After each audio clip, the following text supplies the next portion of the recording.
कितना अद्भुत दर्शन है बंधुओं ये जैन दर्शन।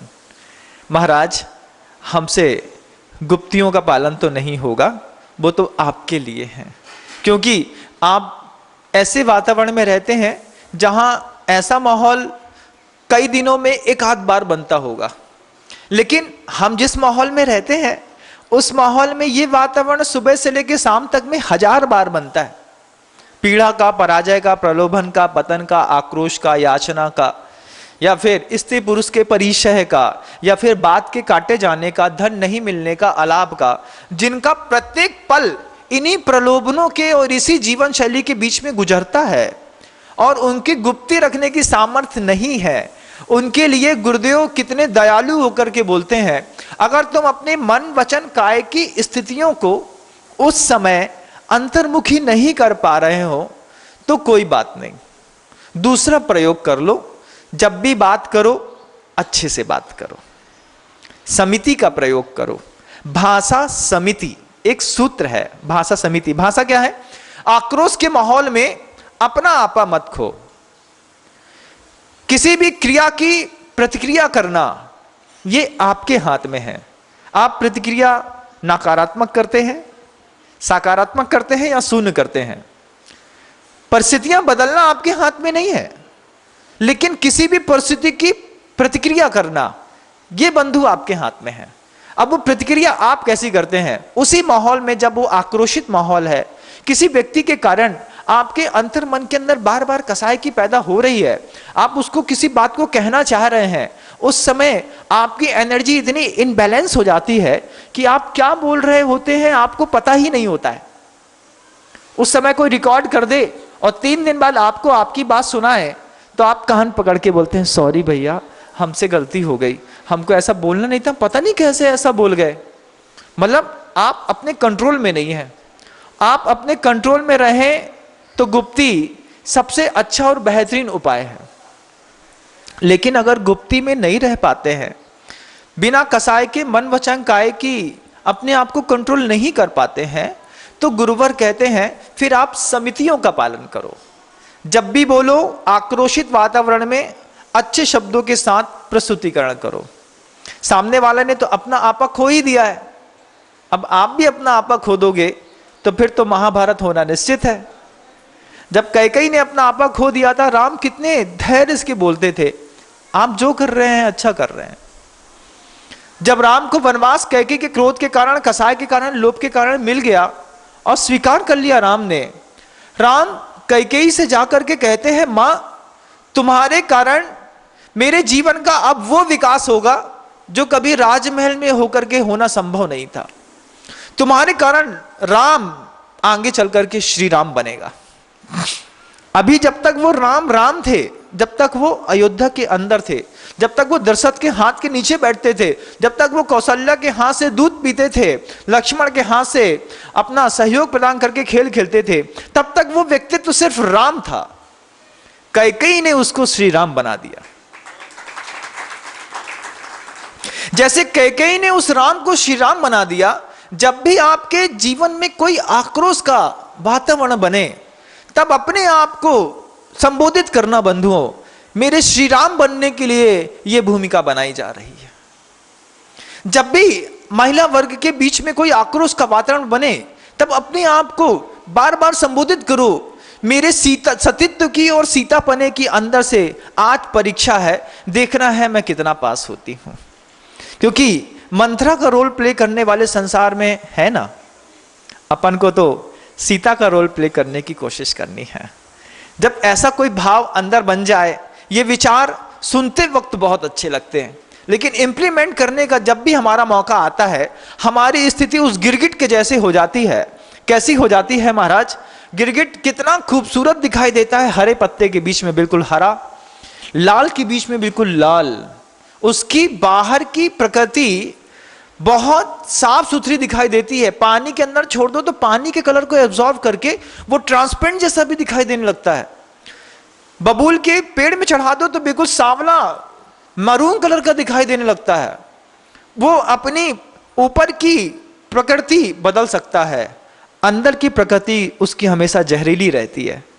प्रवचन को सुनने के बाद भी किसी उद्बोधन को सुनने के बाद भी जब आपको लगता है कि हाँ मुझे अपने श्री राम के टेस्ट में पास होना है, उस समय आप अपना, जब एक्चुअल कंडीशन रहती है उस समय आप अपना एक्चुअल प्रेजेंटेशन करते हैं, बोलते हैं हमसे बड़ा दादा इस दुनिया में कोई नहीं है, तुम जितने बड़े हो ना उससे बड़े हम हैं।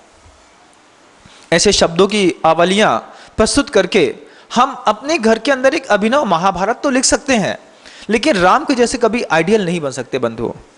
उसके लिए तो विशेष प्रकार के पुरुषार्थ की निश्चित रूप से आवश्यकता पड़ती है।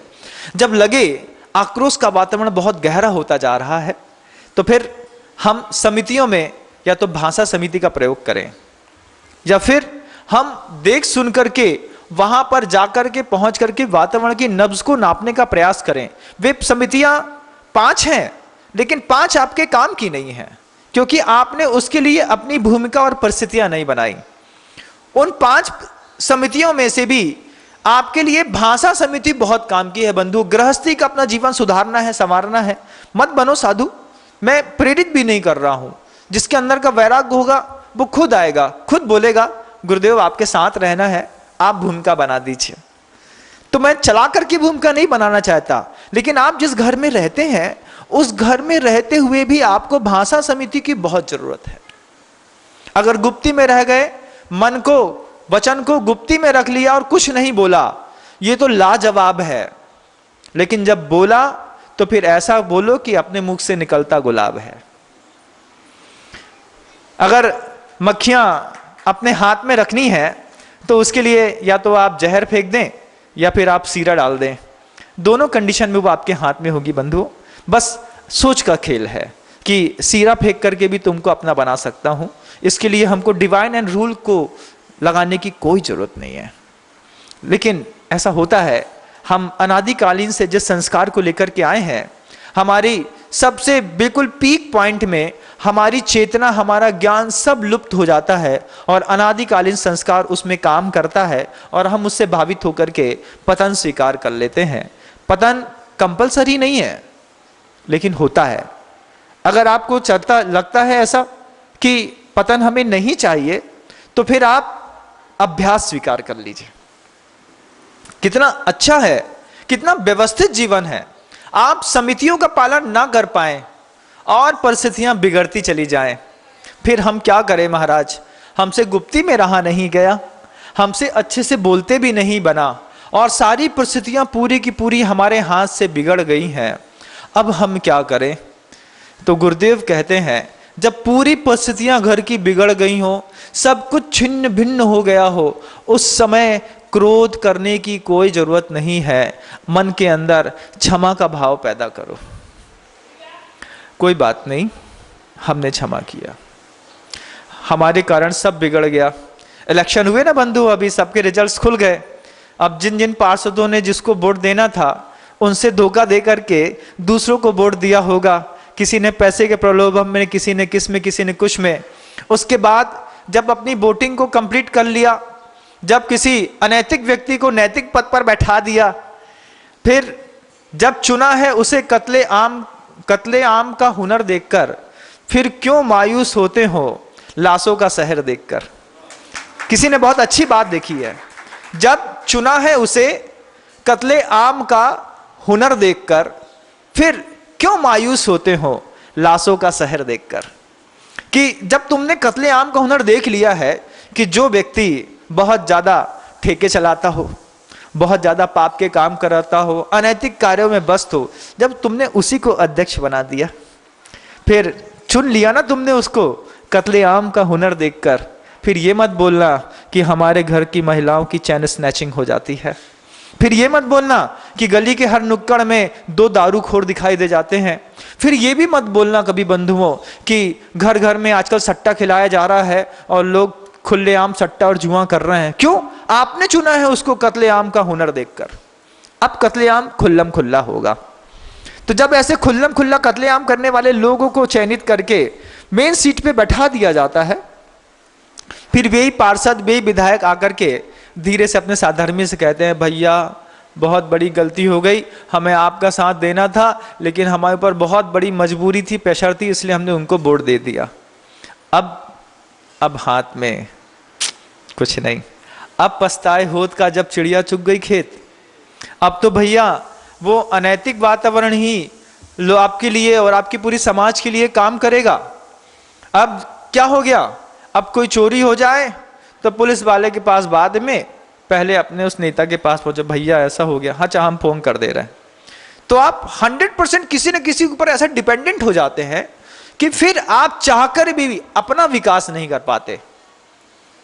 जब इसी पूरी की पूरी व्यवस्था को छिन्न भिन्न करने के लिए एक वृद्ध, जिनका नाम क्या है, अरविंद केजरीवाल जी के साथ में थे, अन्ना हजारे जी, उन्होंने अपना शौर्य दिखाया तो लोग देखते रह गए। ऐसा भी कर सकते हैं, लेकिन परिस्थितियां उनको भी दबाकर बैठ गई। आज कहां गुमनामी में चले गए हैं, कोई देखने में तक नहीं आता।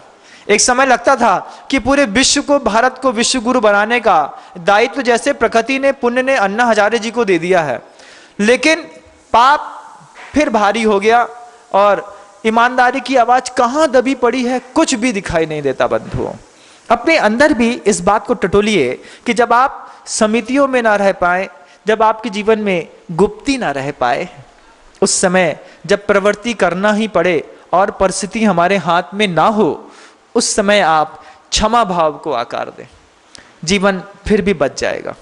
घर के अंदर बहुत जरूरी है क्षमा भाव को आकार देना।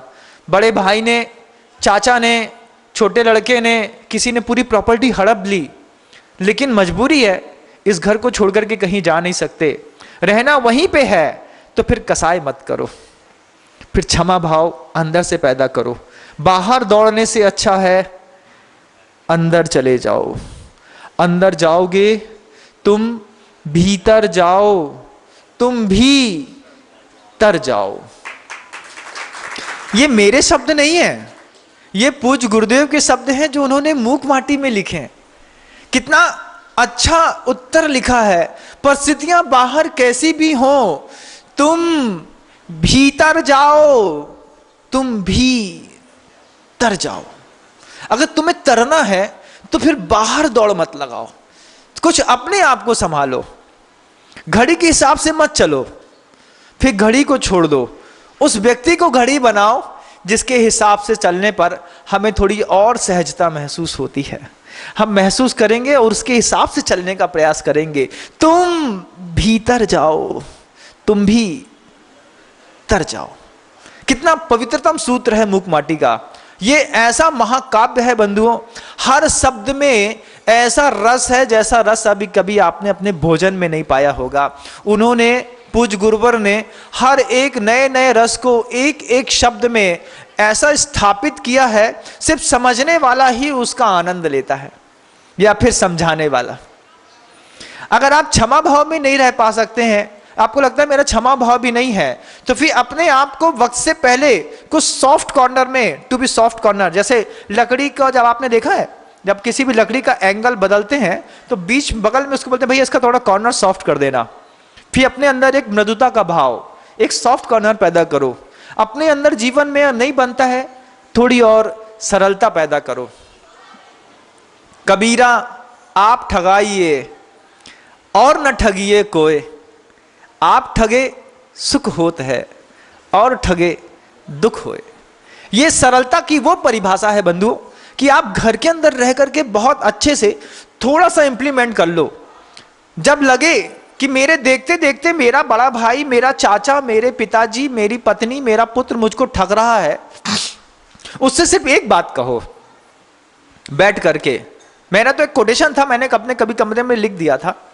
जब लगे कि लोग आपको ठग रहे हैं और लगे कि हम उनकी नजरों में बेवकूफ बन रहे हैं, जब लगे कि मेरे सामने सामने मेरी प्रॉपर्टी हड़प ली जा रही है, मेरा कैश ले लिया जा रहा है, मेरा नेतृत्व ले लिया जा रहा है, मेरी पूरी शक्ति खींच ली जाती है, हमने हमेशा एक ही बात कही, उनको लगता है, क्या शब्द है, शब्दों की जान में आप अपनी जान को लगा करके दिमाग से सुनने का प्रयास करें। उनके लिए बिना कहे बोलो। उनको लगता है उनकी चालाकियां हमें नजर नहीं आती, उनको लगता है उनकी चालाकियां हमें नजर नहीं आती, हम खामोशी से देखते हैं उन्हें अपनी नजरों से गिरते हुए। ऐसा लगता है सामने वाले को, जो ठग रहा होता है ना, उसको लगता है देखो बोंदू है, हमने इतना गोलमाल कर दिया, इसको कुछ समझ में नहीं आता, इसके हाथ के नीचे नीचे हमने पूरा बैंक बैलेंस ट्रांसफर कर दिया, इसको पता ही नहीं चला। बाद में जब पता चलेगा तब समझ में आएगा। ऐसे व्यक्ति जो अपने आप को चालाक समझते हैं, ऐसे व्यक्ति जो अपने आप को लूटोमारी में लगे रहते हैं जैन दर्शन में आने के बाद भी बंधु, उनके लिए बस एक ही बात अपने दिल से कहना कि उनको लगता है कि उनकी चालाकियां हमें नजर नहीं आती, हम खामोशी से देखते हैं उन्हें अपनी नजरों से गिरते हुए। जब कोई पिता, जब कोई पुत्र, जब कोई माँ, कोई बहन, कोई स्त्री, कोई चाचा, कोई भाई, कोई चाची घर के अंदर रहते रहते ही अपनी नजरों से गिरती है और उसके साथ रखते हैं, तब देखो वो गिरे हुए का जीवन कैसा हो जाता है। तो ये कैसे हो गया महाराज? अगर उस गिराव से बचना है, आपको किसी की नजरों में गिराव से बचना है, जीवन में सरलता आ जाए, इससे खूबसूरत और क्या होगा। मेरा सूत्र होता तो मैं बहुत कुछ व्याख्या करता, लेकिन गुरुदेव ने आचार्य उमा स्वामी जी महाराज के हार्द को खोलते हुए जब इन शब्दों की एक अभिनव व्याख्या करते हैं तो सब लोगों का जीवन समृद्ध होता है। क्षमा ले आओ, अंदर थोड़ा मृदुता का परिणाम रखो, जीवन में थोड़ी सरलता बनाओ, थोड़ी लोभ को छोड़ने की कोशिश करो। प्रकृष्ट प्राप्त लोभान निवृत्ति शौचः एक ऐसा सूत्र है, उसको अपनाओ कि जो सब कुछ मिल रहा है, सब कुछ हमारा है, ये 5 लाख रुपए आपको आपके अकाउंट में डाल दिए, उसमें भी निश्चित कर लो, हाँ इसमें से 1.5 लाख रुपए माँ को दे दो, 3.5 में हमारा गुजारा हो जाएगा। क्यों? हमारा है तो सब हम रखेंगे। ऐसा होता नहीं बंधु। आप कभी भी किसी भी बांध की संयोजना को देखिएगा, जब आप उसको अंदर से देखेंगे तो पता चलेगा, बांध नीचे 50 मीटर मोटी दीवार से शुरू होता है, फिर 40 metre, 30 metre, 20 metre, 10 metre, 5 metre तक पहुंचता है, और उसमें जब वाटर स्टोरेज होता रहता है, जैसा आप स्टोरेज करते रहते हैं, ठीक ऐसे ही वाटर स्टोरेज वहां भी होता रहता है। लेकिन उस वाटर स्टोरेज के फ्लो को मेंटेन करने के लिए उसी बड़े बड़े डैम में सीपेज पॉइंट बनाए जाते हैं। लाइफ में भी सीपेज पॉइंट होना चाहिए। उस बड़े बड़े डैम के सीपेज पॉइंट कहां होते हैं महाराज? हमने तो देखा नहीं कभी।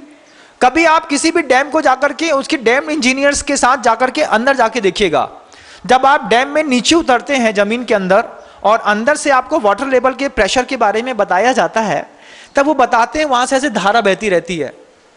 तो प्रारंभिक अवस्था में जब पहली बार आप देखते हैं, हम लोग ने बरगी डैम देखा था पहली बार, हमें लगा था कि डैम लीकेज हो रहा है। उसने कहा नहीं, लीकेज नहीं हो रहा है, सीपेज पॉइंट बनाए हैं, इस सीपेज पॉइंट के साथ पानी के साथ एयर भी निकल जाती है, जिससे कभी डैम टूटता नहीं है।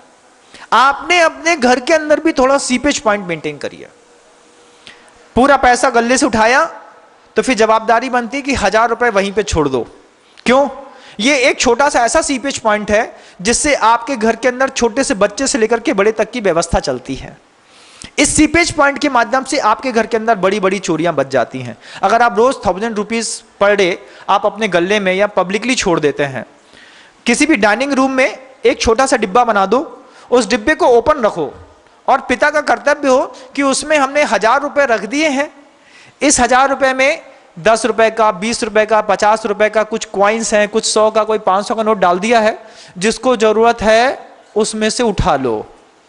अगर आपने ये सीपेज पॉइंट अपने डाइनिंग रूम में बना के रखा है तो फिर फैमिली मेंबर्स में कोई भी आपके जेब के अंदर, आपकी लॉकर के अंदर हाथ नहीं डालेगा।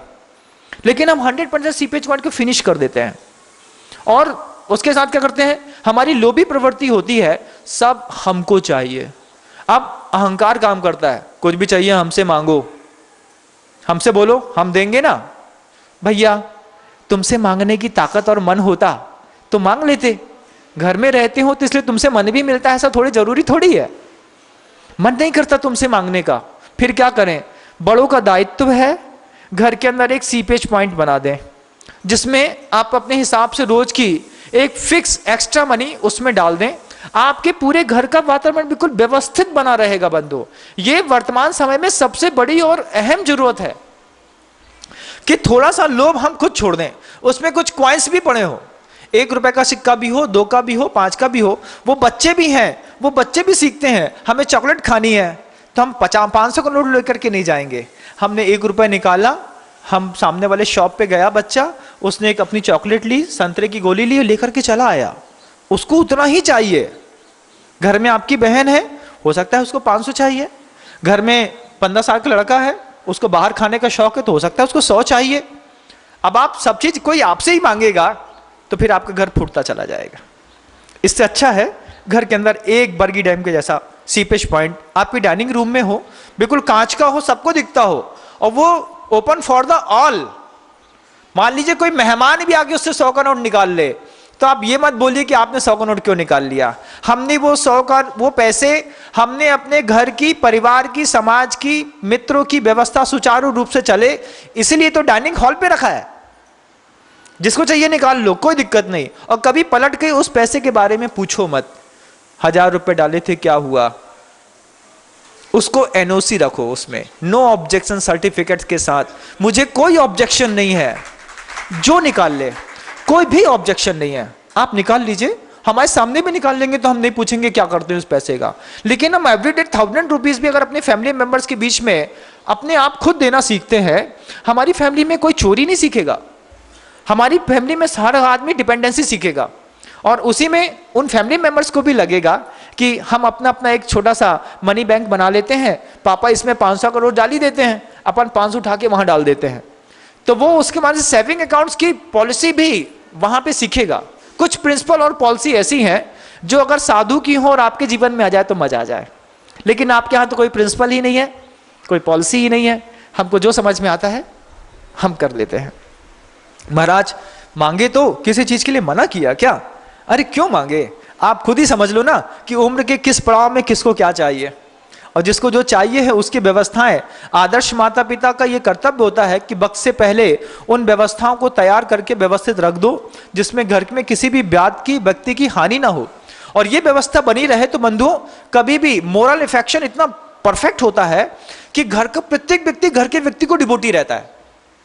और जब ये डिवोशन धीरे धीरे घर से खत्म होता है तो 15, 17, 18 साल की उम्र में आपके घर की बेटी या बेटा किसी नए कंधे की तलाश करता है, और कब भटक जाता है हमें पता ही नहीं चलता।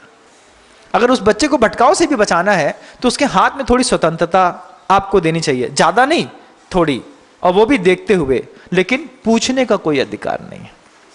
प्रकृष्ट प्राप्त लोभा निवृत्ति शौचा। इसके बाद आपको और लगता है कि हम अपने जीवन में पीड़ा से, हम अपने जीवन में प्रलोभन से, हम अपने जीवन में पतन से, आक्रोश से, याचना से, परिचय से, अज्ञान से, किसी भी प्रकार के सत्कार पुरस्कार से अपने आप को सेफ रखना चाहते हैं। उसके लिए और भी कई सूत्र हैं। और भी सूत्र कैसे हैं कि आप संयम भी उपयोग में ला सकते हैं, आप घर के अंदर कुछ साधना का आकार भी दे सकते हैं। घर को सुधारने का एक बहुत बड़ा कारण साधना भी है बंधुओं।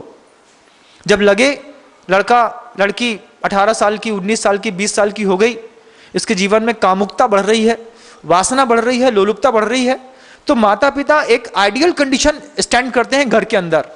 18 साल के बच्चे के साथ आइडियल कंडीशन क्या है कि माता पिता उसके सामने अष्टमी चतुर्दशी का व्रत स्वीकार कर लेते हैं।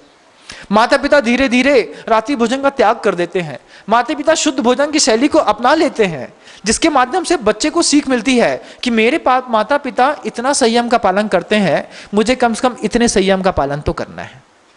तो जिनके घरों के अंदर रात्रि भोजन नहीं होता, उनके घरों के बच्चे बार में जाने से एक बार कतराते जरूर है।